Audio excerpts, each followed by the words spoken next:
معمولی شخصیت نہیں پیر میر علی شاہ صاحب رحمت کوئی کیونکہ بسا اوقات یہ جس کے ساتھ پیر لگ جاتا ہے نا آج تو سمجھا جاتا ہے کہ اس نے کوئی دینیات کے بارے میں اتنا علم حاصل نہیں کیا آج کے موجودہ دور کے اندر. لیکن قبلہ پیر میر علی شاہ صاحب رحمت اللہ تعالی علیہ مرزے کے بارے میں کتابیں لکھی اور آپ نے مسلک اہل سنت کے اوپر پہرا دیا, آخری دم تک آپ نے پہرا دیا. تو انہوں نے کون سی بات لکھی ہے جو میں نے کہا کہ ان کا بولنا بھی حضور کا بولنا بھی اپنی طرف سے نہیں ہے. تو اسی پر قبلہ پیر میر علی شاہ صاحب دیکھو کتنی بڑی محبت کا اظہار کیا. کہتے ہیں اودے رتبے نہ کوئی تولے اودی ریس قوم کرے جدے منہ وچوں رب بولے. سبحان اللہ. اودے رتبے نہ کوئی تولے اودی ریس کون کرے جدے منہ وچوں رب بولے. وہ ناصر صاحب نے بھی جملے لکھے نا اور وہ چلو پنجابی آپ سمجھیں گے ذوق اور شوق آپ کے وجود میں اترے گا. انہوں نے بھی یہ سارا کچھ لکھے جو کہا شولا جیوے اگدا تندور وچوں بولدا ذائقہ مٹھائیاں دا کھجور وچوں بولدا عشق حقیقی منصور وچوں بولدا شیطان تے صدا فطور وچوں بولدا ہے پیسہ تے بندے وچوں غرور بولدا اور ذوق بندے دا سرور وچوں بولدا. یہ سب کچھ لکھ کے انہوں نے کیا کہا ناصر محدثان مفکرہ دا فیصلہ رب جدوں بولدا حضور وچوں بولدا.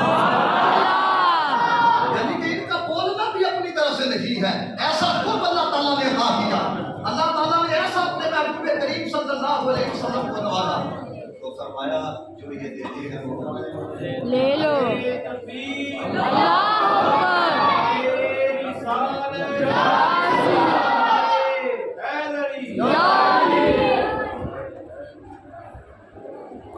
آپ کو بات کی توجہ ہے.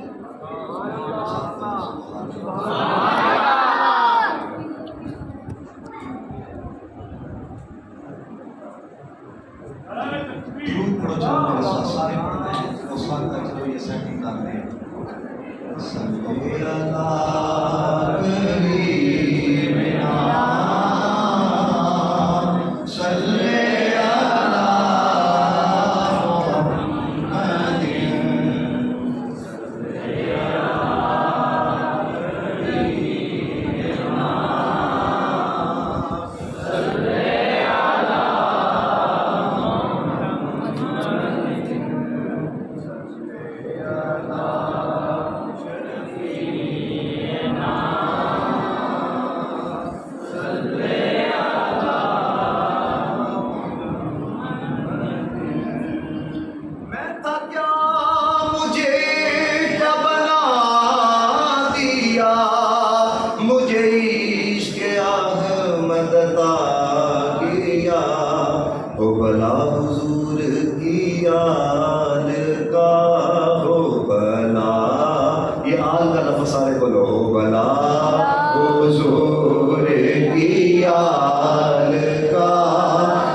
میرا محبوب جو دیتا ہے وہ لے لو.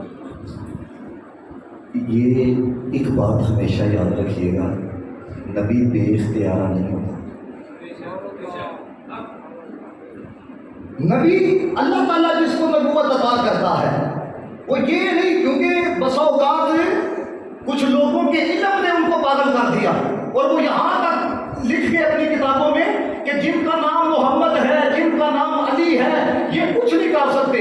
یعنی انہوں نے بے اختیار ثابت کیا حضور جانے جانا کو. لیکن ہمارے علماء نے کیا لکھا یہ سننا عقیدہ اہل سنت اور سب کہنا سبحان اللہ. ہمارے علماء نے لکھا نبی تو اتنا با اختیار ہوتا ہے جس کے لیے چاہے جو چاہے حلال کر دیتا ہے حرام کر دیتا ہے. اللہ نے ایسا اختیار عطا کیا کائنات کا کوئی ملا کائنات کا کوئی شخص القرآن اس کے پاس اگر کوئی شخص آئے اور آ کے یہ کہے میں نے 3 نمازیں پڑھ دی ہے جو بھی اجازت دے وہ نہیں دے سکتا. کیوں؟ اس کے پاس یہ اختیار نہیں ہے. لیکن اللہ نے محبوب کو اختیار بھی عطا کیا ہے. ارادی آ کے کہتا ہے ایک شخص میں کلمہ پڑھوں گا میں نے 3 نمازیں پڑھ دی ہے. فرمایا تو 3 پڑھ دیا کر، میرا کلمہ پڑھنے والی بات کر ہے۔ یعنی کہ نبی جو ہے وہ اتنا اختیار والا ہوتا ہے کہ جس کے لیے چاہے چیز کو حلال کر دے، جس کے لیے چاہے حرام کر، نبی بے اختیار نہیں ہوتا۔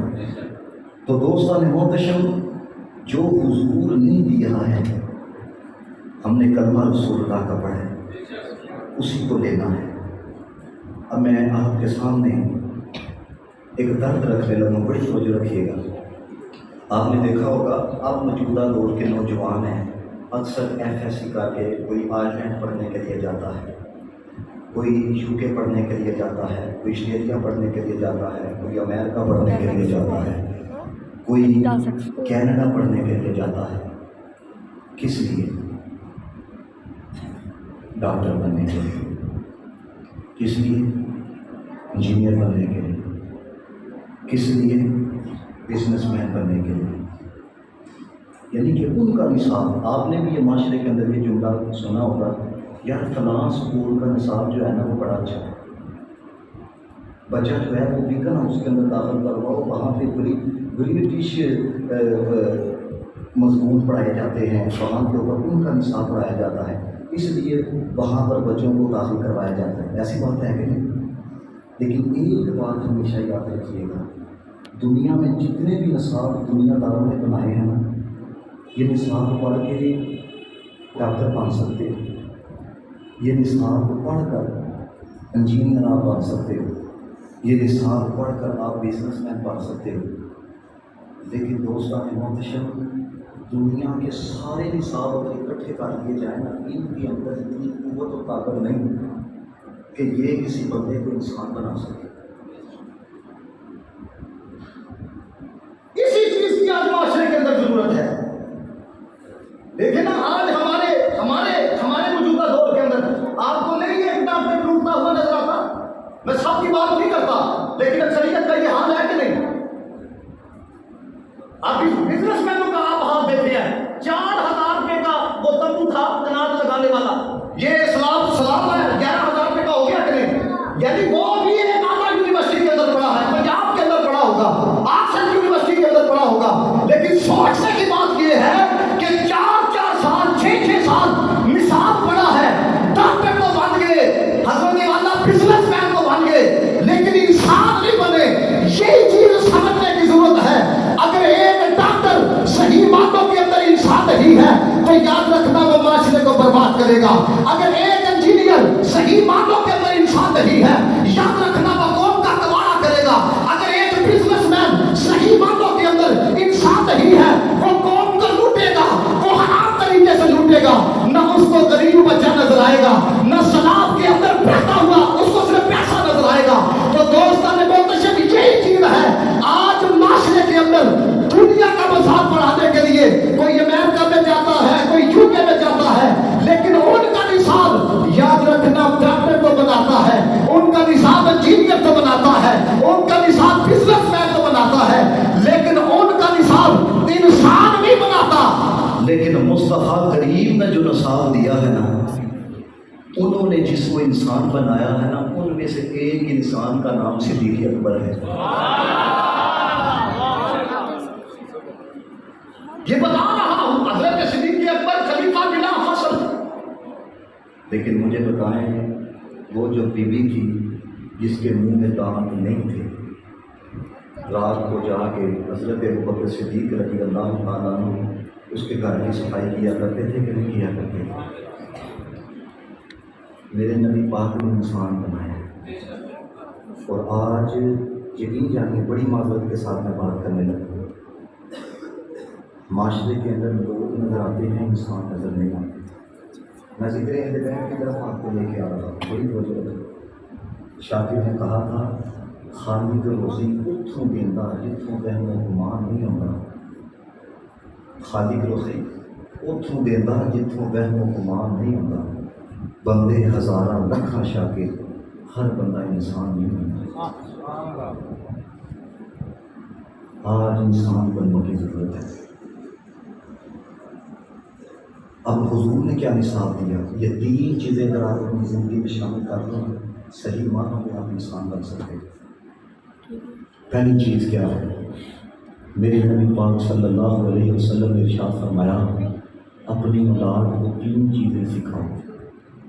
نمبر 1 خود بھی نبی کی ہو، اپنے نبی کی محبت،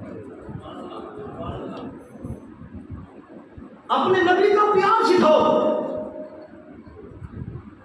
اب اس چیز کی ضرورت ہے سماج۔ آج کا دور کیا ہے؟ میں نے وہاں پر بھی دیکھا، یہاں پر بھی دیکھا کہ آج کے بچے کے لیے والد کے پاس ٹائم نہیں ہے۔ وہ بھائی اس کی تربیت جو گھر میں ہونی ہے بات نہیں ہو سکتی۔ آپ بھی کالجز کے اندر جاتے ہو، آپ بھی یونیورسٹیز کے اندر جاتے ہو، میں آپ سب سے ایک سوال کرنا چاہتا ہوں، مجھے بتائیں جو پڑھانے والا پروفیسر ہے وہ کتنا رسول اللہ کی سیرت کے اوپر کلام کرتا ہے، وہ کتنا عشق مصطفیٰ کے اوپر کلام کرتا ہے؟ بھائی تم نے بتانا تھا کہ نبی کا مقام کیا ہے، تم نے ہاتھ کان پکڑ کے کسی عالم کے پاس بٹھانا تھا، وہ بتاتا کہ نبی کی عظمت کیا ہے۔ اور میں نے خود دیکھا ہے جب اولاد جوان ہو جاتی ہے، جب اسے پتہ لگتا ہے کہ میری اولاد بے وفائی کی طرف جا رہی ہے، تو پھر والد کہتا ہے بیٹا یہ جو میں نے کوٹھی بنائی ہے یہ میں نے تیرے لیے کی ہے، یہ جو میں نے فیکٹری بنائی ہے یہ میں نے تیرے لیے کی ہے۔ تو اپنا مزاج بتا رہا ہوتا ہے، اپنی محنت بتا رہا ہوتا ہے، لیکن آج کل کی اولاد والدہ شکوا کرتے ہیں، وفا کرتے ہوئے نظر نہیں آتے، محبت کرتے ہوئے نظر نہیں آتے۔ بھائی بنیادی وجہ یہ ہے تم نے ان کے اندر حب دنیا کو تو ڈالا لیکن حب مصطفیٰ کو نہیں ڈالا، تم نے ان کے دل کے اندر مال کی محبت کو تو ڈالا لیکن مدینے والے کی محبت کو نہیں ڈالا۔ مدینے والے کی محبت کس طرح ان کے وجود میں آنی تھی کہ جس طرح تم نے پاس بٹھا کے یہ کہا بیٹا میں 20 سال پہلے وہاں پہ کام کیا، پھر میں نے وہاں پہ کام کیا، پھر میں نے وہاں پہ کام کیا، اپنا وفادار بنانے کے لیے تو اتنا کچھ بتا رہا ہے۔ کاش تمہیں نبی کا وفادار بنانے کے لیے صرف یہ جملہ کہا ہوتا بیٹا مجھے یہ تو بتا یہ ڈوبا ہوا سورج واپس آتا ہے، تو بیٹا کہے گا وہ تو نہیں آتا۔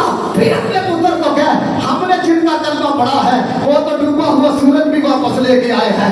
پھر اپنے پتر سے پوچھ کہا بیٹا کائنات کا کوئی ایسا شخص دکھا سکتے ہو جو چاند کے 2 ٹوٹے کرے اور پھر ان کو جوڑے؟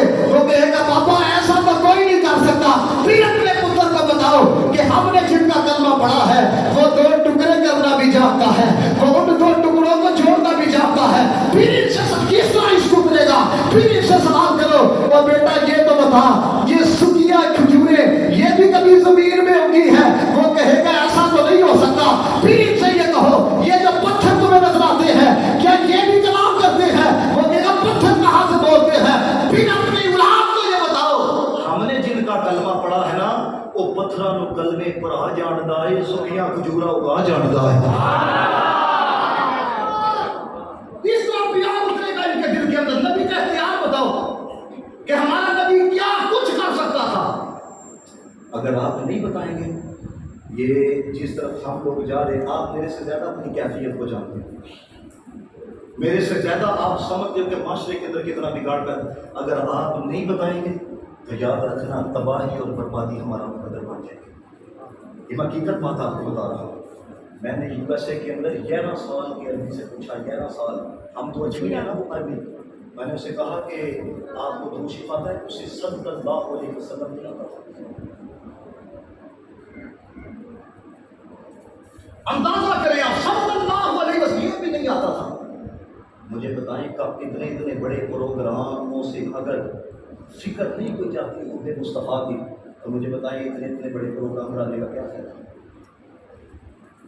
فکر کی ضرورت ہے، والد فکر۔ دوسری چیز کیا ہے؟ خدا کا واسطہ ہے ان کے سامنے اپنے نبی کی سیرت بیان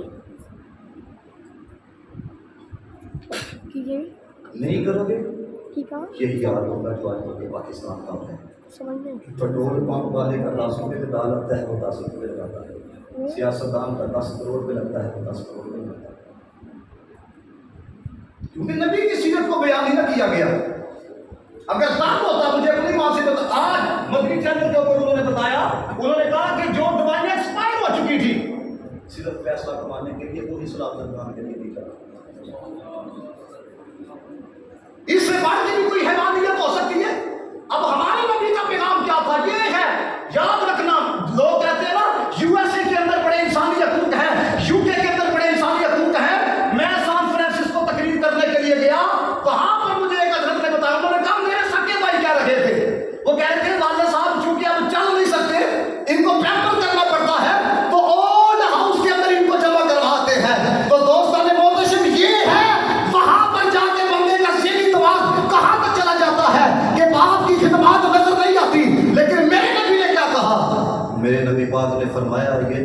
والدین ہیں نا تیرے لیے جنت بھی ہے تیرے لیے دوزخ بھی ہے.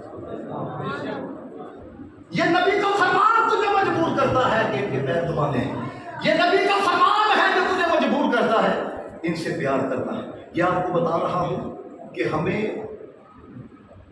جب پیسوں کا اندر سے لاوا اوپر کو آتا ہے تو سامنے مسلمان بھائی بھی نظر نہیں آتا ہے. لیکن ہمارے نبی کریم صلی اللہ علیہ وسلم کا پیغام کیا تھا؟ ایک غیر مسلم سے پوچھا گیا یہ بتاؤ تمہارے قبول اسلام کی وجہ کیا ہے؟ اس نے کہا صرف ایک واقعہ. صرف ایک واقعہ. اس نے کہا وہ کیا ہے؟ اس نے کہا وہ یہ ہے ایک رابی حضور کی بارگاہ میں آیا یا رسول اللہ میرا بیٹا گم ہو گیا. ابھی قریب تھا کہ دوسرا لوگ اٹھاتے تو ایک ساتھی کہہ گیا یا رسول اللہ فلاں باغ کے اندر نا ان کا بیٹا جو ہے نا وہ کھیل رہا تھا. اب آپ کے اندر محبت ہی پیار تھا. وہ دوڑتے ہوئے جانے لگا تو نبی پاک علیہ السلام نے بلا دیا. اور حضور نے کیا فرمایا؟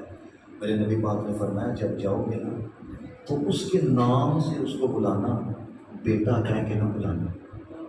کہتے یا رسول اللہ ہے تو میرا بیٹا ہے, بیٹا کہنے کے اندر کیا حرج ہے؟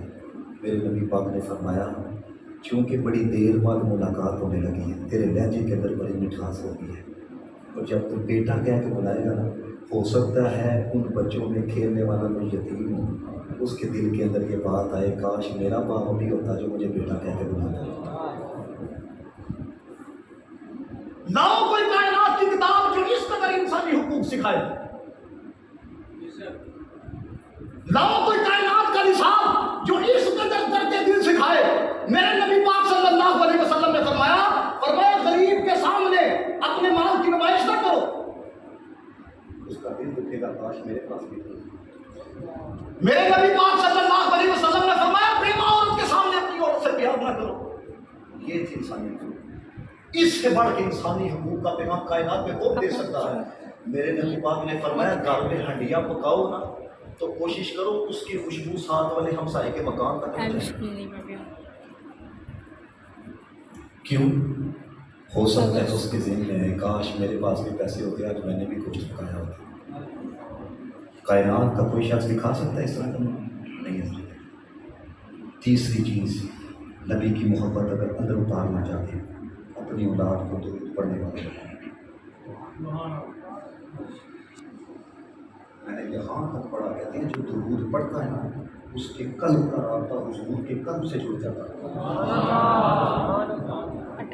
وہاں سے فیض جاری ہوتا ہے. امام فخر الدین رازی نے لکھا تفسیر کبیر میں وہ کہتے ہیں کیوں اللہ تعالیٰ نے حکم دیا درود پڑھنے کا. یہ جتنے آپ پڑھے لکھے ہو آپ سمجھو کہ بات کو بقیہ بھی سمجھنے کی کوشش کیجیے گا. امام فخر الدین رازی نے لکھا کہ اللہ تعالیٰ نے کیوں حکم دیا کہ میرے محبوب پہ درود پڑھو. اگر بات سمجھ کے اندر آگے بے ساختہ بولو گے میں آپ کو سمجھاتا ہوں. امام فخر الدین رازی کہتے ہیں کہ ہماری جو روح ہے نا یہ کمزور ہے. یہ اللہ تعالیٰ کی انوار و تجلیات کو قبول نہیں کر سکتی. کمزور ہے, اس کے اندر ذوق ہے. پھر آگے کیا لکھتے ہیں امام فخر الدین رازی کہتے ہیں حکم اس لیے دیا گیا جس طرح سورج کی کرنیں صبح سویرے روشن دان کے ذریعے گھر میں جھانکتی نہیں, وہ گھر میں جھانکتی ہیں. پھر کہتے ہیں اب وہ کرن تو آ تو رہی ہے لیکن اس سورج کی روشنی کی جو کرنیں ہیں وہ پورے گھر کو روشن نہیں کرتی, بالکل نہیں کرتی. وہ جہاں پر کرن پڑتی ہے وہی جگہ روشن ہوتی ہے. لیکن اگر آپ اسی جگہ پہ پانی رکھو, پانی کا تشت رکھو, اسی جگہ پہ اگر آپ آئینہ رکھو تو کیا ہوگا؟ پورے گھر پہ روشنی آئے گی کہ نہیں آئے گی؟ چمک آئے گی کہ نہیں آئے گی؟ اب یہاں تک آپ بات سمجھ گئے. امام فخر الدین رازی رحمۃ اللہ تعالیٰ علیہ آپ فرماتے ہیں کہ ہماری یہ جو روحیں ہیں یہ کمزور ہے, یہ اپنی وجہ سے ظلمت کے اندر ہے, اندھیرے کے اندر ہے. تو کہتے ہیں رب کی انوار و تجلیات کو قبول نہیں کر سکتی. امام فخر الدین رازی رحمۃ اللہ تعالیٰ علیہ کہتے ہیں جو روح محمدی ہے, اس جملے پہ سب کہنا سبحان اللہ, اتنی سونا جملہ. کہتے ہیں جو روح محمدی ہے امام فخر الدین رازی کہتے ہیں اس کی روشنی سورج کی روشنی سے بھی زیادہ. جو روح محمدی ہے, اگلی بات آپ سنیے گا کہ روح محمدی سے فیض ملتا کس طرح ہے. کہتی ہے جو روح محمدی ہے اس کی جو روشنی ہے وہ سورج سے بھی زیادہ ہے. کہتے ہیں اس روشنی کی